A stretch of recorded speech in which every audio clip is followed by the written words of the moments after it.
धाकड़ खबर, बेखौफसुमा बेबाक अंदाज।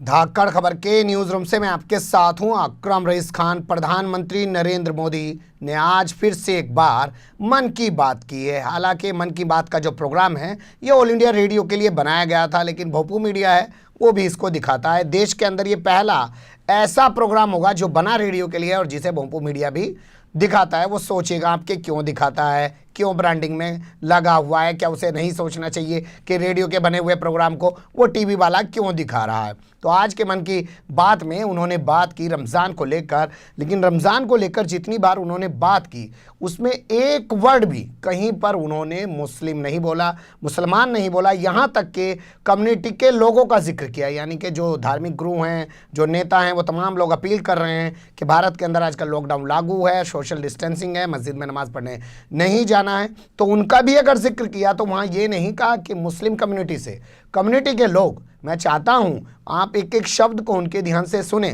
और इसके साथ फिर मैं उन्हीं के द्वारा इस मन की बात में बोले गए दूसरे धर्मों के बारे में कुछ चीज़ें आपके सामने रखूंगा। साथियों, रमजान का भी पवित्र महीना शुरू हो चुका है।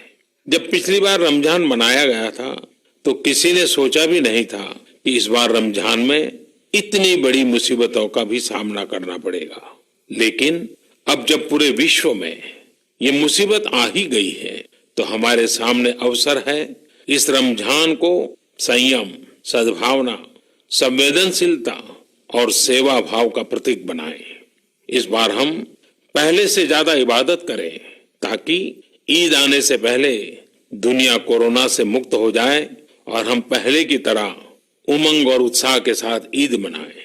मुझे विश्वास है कि रमजान के इन दिनों में स्थानीय प्रशासन के दिशा निर्देशों का पालन करते हुए कोरोना के खिलाफ चल रही इस लड़ाई को हम और मजबूत करेंगे।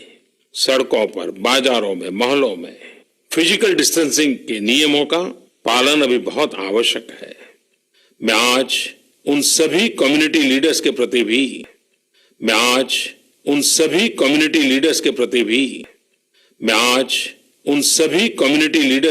भी आभार प्रकट करता हूं जो 2 गज दूरी और घर से बाहर नहीं निकलने को लेकर लोगों को जागरूक कर रहे हैं।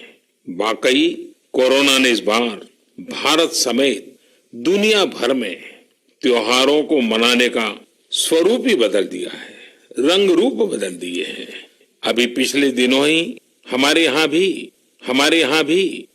यहाँ भी बिहू, बैसाखी, पुथंडू, विशु, ओडिया न्यू ईयर ऐसे अनेक त्योहार आए।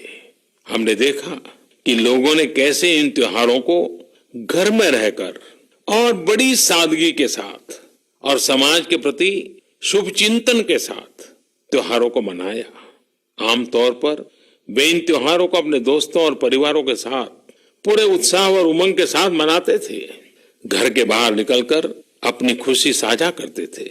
लेकिन इस बार हर किसी ने संयम बरता, लॉकडाउन के नियमों का पालन किया।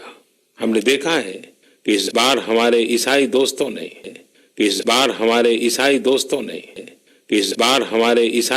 ने ईस्टर भी घर पर ही मनाया है। अपने समाज, अपने देश के प्रति ये जिम्मेदारी निभाना आज की बहुत बड़ी जरूरत है। तभी हम कोरोना के फैलाव को रोक पाने में सफल होंगे, कोरोना जैसे वैश्विक महामारी को परास्त कर पाएंगे। सुन लिया आपने, कहीं पे भी उन्होंने एक शब्द नहीं बोला। यहाँ तक के कम्युनिटी के लोगों का भी जब वो जिक्र कर रहे हैं तो वहाँ भी नहीं कह रहे हैं कि मैं मुस्लिम कम्युनिटी के उन लोगों का भी जो है आभार व्यक्त करता हूँ या उन लोगों की तारीफ़ करना चाहता हूँ कि जिन्होंने मुस्लिम समुदाय के लोगों को, मुस्लिम समाज के लोगों को बस रमज़ान बोल दिया, उससे पहचान हो गई, काफ़ी है। लेकिन इसी जगह पर आपने सुना होगा कि वो ईसाइयों के नाम का जिक्र कर रहे हैं और कह रहे हैं कि ईसाइयों ने भी अपने ईस्टर के मौके पर इन तमाम चीज़ों का पालन किया है, जो पाबंदियां हैं उनको पालन किया है। आपने ध्यान से नहीं सुना हो तो मैं आपके सामने रख देता हूं। हमने देखा है कि इस बार हमारे ईसाई दोस्तों ने ईस्टर भी घर पर ही मनाया है। अपने समाज, अपने देश के प्रति ये जिम्मेदारी निभाना आज की बहुत बड़ी जरूरत है। तभी हम कोरोना के फैलाव को रोक पाने में सफल होंगे, कोरोना जैसे वैश्विक महामारी को परास्त कर पाएंगे। समझ गए?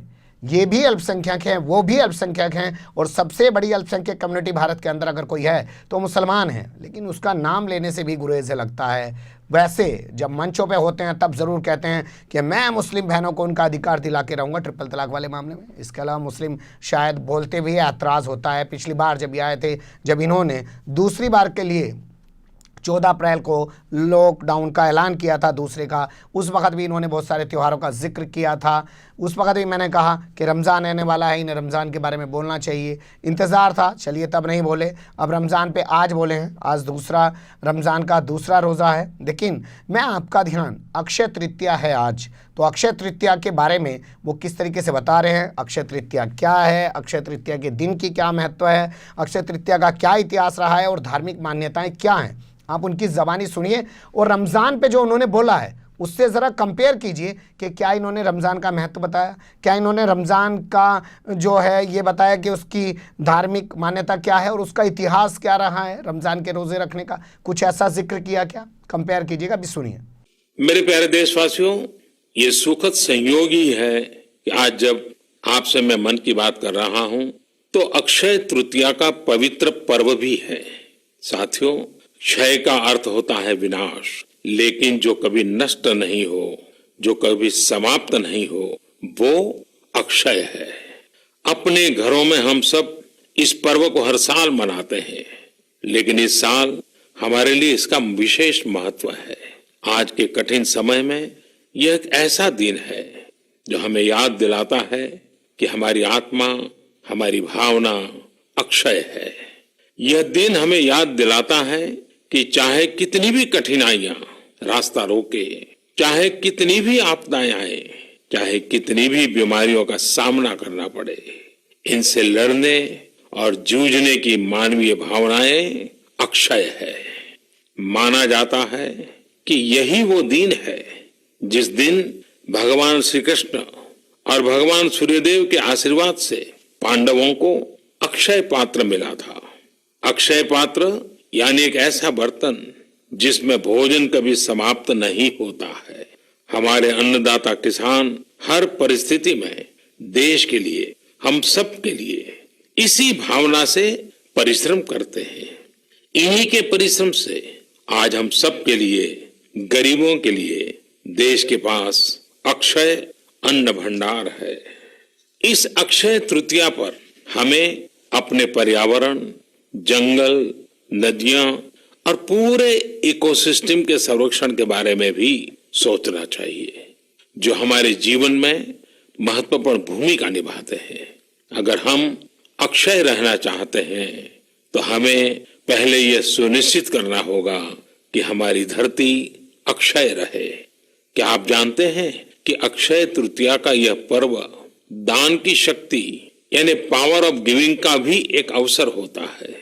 हम हृदय की भावना से जो कुछ भी देते हैं, वास्तव में महत्व उसी का होता है। यह बात महत्वपूर्ण नहीं है कि हम क्या देते हैं और कितना देते हैं। संकट के इस दौर में हमारा छोटा सा प्रयास हमारे आसपास के बहुत से लोगों के लिए बहुत बड़ा संबल बन सकता है।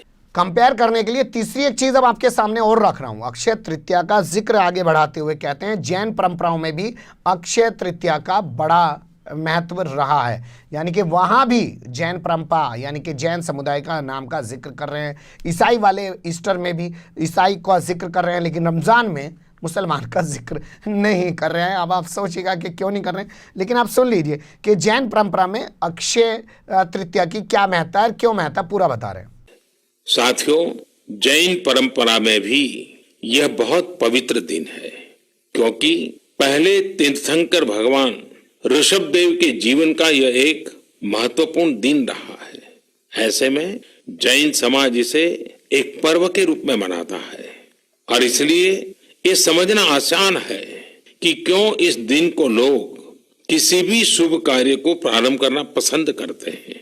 चूंकि आज कुछ नया शुरू करने का दिन है, तो ऐसे में क्या हम सब मिलकर अपने प्रयासों से अपनी धरती को अक्षय और अविनाशी बनाने का संकल्प ले सकते हैं। यहाँ सवाल ये पैदा होता है, ये तमाम चीजें आपके सामने रखने के बाद, कि क्या प्रधानमंत्री जानबूझ के ऐसा करते हैं, या संयोगवश उनसे ऐसा हो जाता है, ये वाकई में वो एक प्रयोग कर रहे हैं और लोगों के दिमाग में एक मैसेज देने की कोशिश कर रहे हैं कि देखो मजबूरी है, थोड़ा इंटरनेशनल स्तर पर क्रिटिसिज्म झेलना पड़ा है, सऊदी अरब के अंदर और गल्फ कंट्रीज़ के अंदर क्रिटिसिज्म झेलना पड़ा है। ह्यूमन राइट्स वॉच ने एक रिपोर्ट जारी की है जिसमें कहा है कि साहब भारत में कोरोना की आड़ में पहले सीए के नाम पर मुसलमानों के साथ अत्याचार हो रहा था और फिर कोरोना के नाम पर भी उनका अत्याचार किया जा रहा है।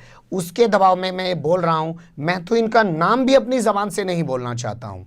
पार्लियामेंट में खड़े होकर भी जब आप सुनेंगे तो वहाँ पे भी जो इनकी स्पीच है जब इन्होंने दी थी दूसरी बार प्रधानमंत्री बनने के बाद, तो उसमें भी कहा यही था कि अल्पसंख्यक, वहाँ भी मुस्लिम नहीं बोला था और सिर्फ ये कहा था कि सबका साथ, सबका विकास और सबका विश्वास। अब यहाँ पे कुछ लोग सवाल पैदा कर सकते हैं, साहब आप तो लोगों को बांट रहे हो, ये तो प्रधानमंत्री हैं, सबकी बात कर रहे हैं, ये हिंदू मुस्लिम वाली बात ही नहीं करते हैं। तो भैया फिर ईसाई समुदाय का नाम लेके क्यों बात की? भैया फिर जैन समुदाय का नाम लेके क्यों बात की? अक्षय तृतीया पर पूरा इतना सब कुछ बताया तो रमज़ान के बारे में भी कुछ बताते कि रमज़ान की क्या मान्यताएँ हैं, इस्लाम धर्म में रमज़ान की क्या महत्ता है और रमज़ान का भारत के मुसलमानों से क्या लेना देना है और रमज़ान में वो क्या कर सकते हैं।